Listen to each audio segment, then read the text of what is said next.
I think we would like to. You know, Brazil is a great, great soccer power. How did Donald Trump influence Jason Sudeikis' character, Ted Lasso? This is the U.S. national team, and so that's an honor to give that to you. Thank you very much. It certainly was not his soccer knowledge, I can still remember Pelé. nor was it his IQ of arguably the greatest player ever, though his golf game has reminded some of the Brazilian legend. He hates bunker shots. You know, he kicks the ball out of the rough so many times, the caddies call him Pele. Sudeikis, starring as the lovable soccer coach, since Apple TV ran the show in 2020, says he used the former president as an influence for the character.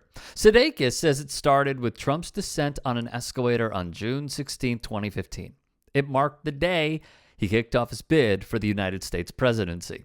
In an interview with The Guardian's Tim Lewis, Sudeikis pondered revisiting Lasso, a character he wrote of years back. He called the original Ted belligerent. However, he would pivot.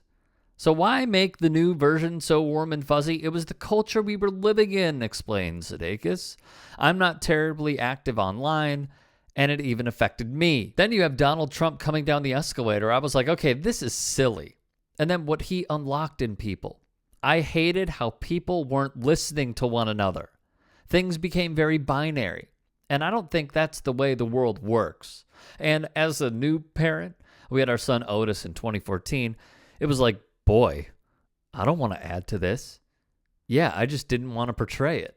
Deadline notes the result was the uncynical character, a clueless coach recruited to take charge of fictional English football club AFC Richmond, who has caught the imagination on both sides of the Atlantic.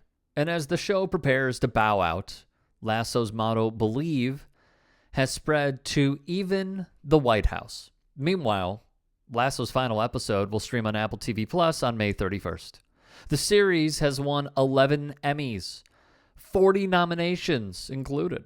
Time and again, all involved have said the show will end this season, but the door remains open for potential spin-offs. Meanwhile, the former steak salesman and man who has gone bankrupt way too many times was recently arraigned in New York City. 34 counts. Felony counts make that, of falsifying business records.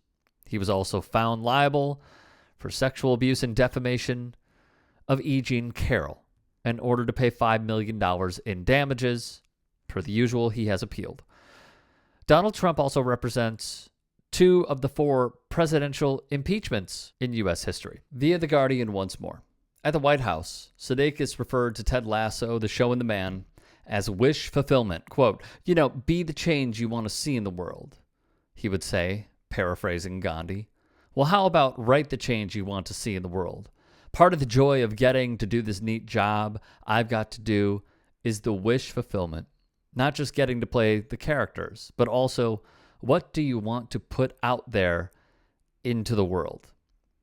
I deeply appreciate this, especially as someone who has watched Ted Lasso since it began.